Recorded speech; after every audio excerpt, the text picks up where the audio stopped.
Considering Watch Dogs managed to steal the show at E3 2012 with a single gameplay trailer, it doesn't give a very good first impression. Minutes after it hands control of its protagonist, Aiden Pearce, over to the player, it becomes clear that what's to come will be as disappointing as its first impression would lead you to believe. Watch Dogs is an open-world Ubisoft game through and through. Their specific schools of design bleed through everything, including the game's hundreds of collectibles.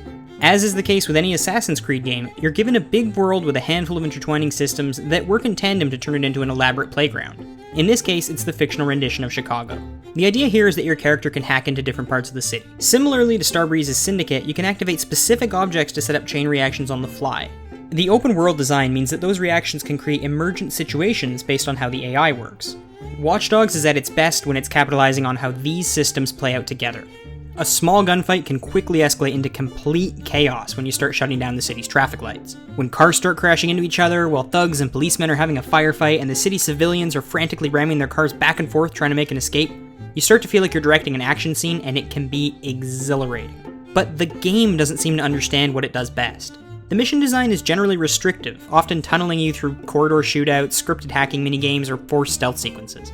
The main story missions rarely take place in the open world unless it involves yet another car chase, and things get worse as the game progresses. The harder the missions get, the less useful your hacking abilities seem to be, and suddenly Watch Dogs becomes a typical shooter with inferior level design. None of that is helped much by the story.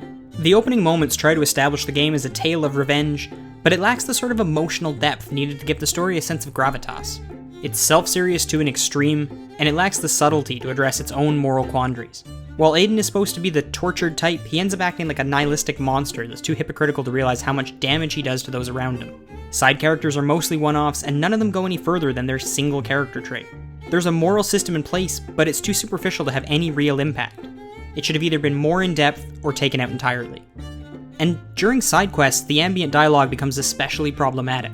Upon dying, some enemies will shout out random racist or sexist jokes that feel like leftovers of a non-satirical South Park script. A particular set of side quests has you spying on random people in their homes for no particular reason. In these, you'll witness strangers having sex, a naked couple playing Russian roulette, a guy failing to find the strength to shoot himself, etc. It tries so desperately to be edgy, but it ends up feeling childish and sleazy. If Watch Dogs gives one lasting impression, it's that it tries really hard and never succeeds. The story never wraps up nicely, the tone never finds its footing, the gameplay never focuses on its own strengths. Since its reveal in 2012, not much has evolved. It feels like a game stuck in its infancy.